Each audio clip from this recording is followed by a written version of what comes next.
How's it going, guys? I hope your week is going well. This week in our Devos, we're talking about walking in the Spirit. Now, Jason and Brooks have both shared some really good thoughts on the topic and great Devos earlier in the week, and I'll encourage you guys to check them out on YouTube if you haven't already watched them. Of course, I want to share some with you about walking in the Spirit today as well, and as you know, I oftentimes like more active stories in my Devos, and some of you guys have heard me talk about rucking in the past, and possibly have even noticed like the Go Ruck patch that I have on my hat that I wear sometimes in these videos, like when my hair gets too long.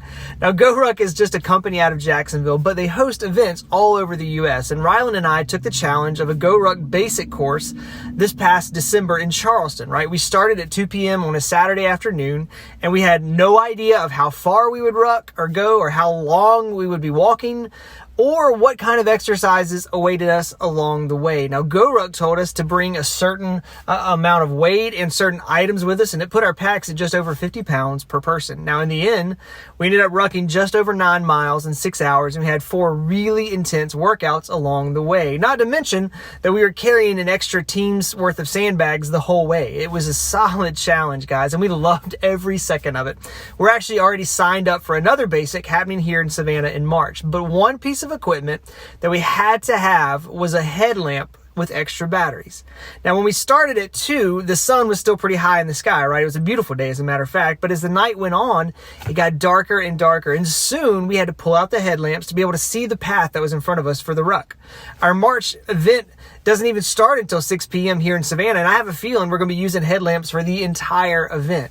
So without the lamp, guys, we would have wandered off the path, we could have got caught up in some bushes or something, or even fallen into a ditch or a creek. And as I was thinking about what it means to walk in the Spirit, I thought about that whole ruck back in December and how we could walk the path only when it was illuminated for us. And the same is true as we walk in the Spirit, guys. We must have illumination on that path. So where do we find illumination? Well, thanks for asking. It's a great question. David actually gives us that answer in Psalm 119, 105, where we read this pretty famous verse. It says, "Your word is a lamp to my feet and a light to my path."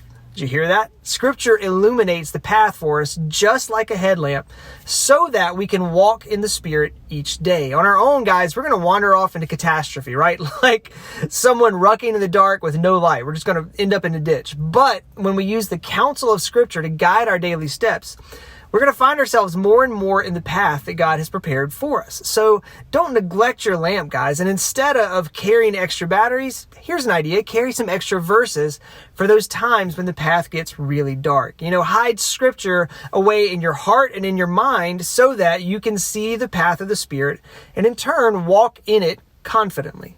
Guys, have a great rest of your day. Don't neglect your lamps. Be ready when that darkness comes, and we will see you all real soon.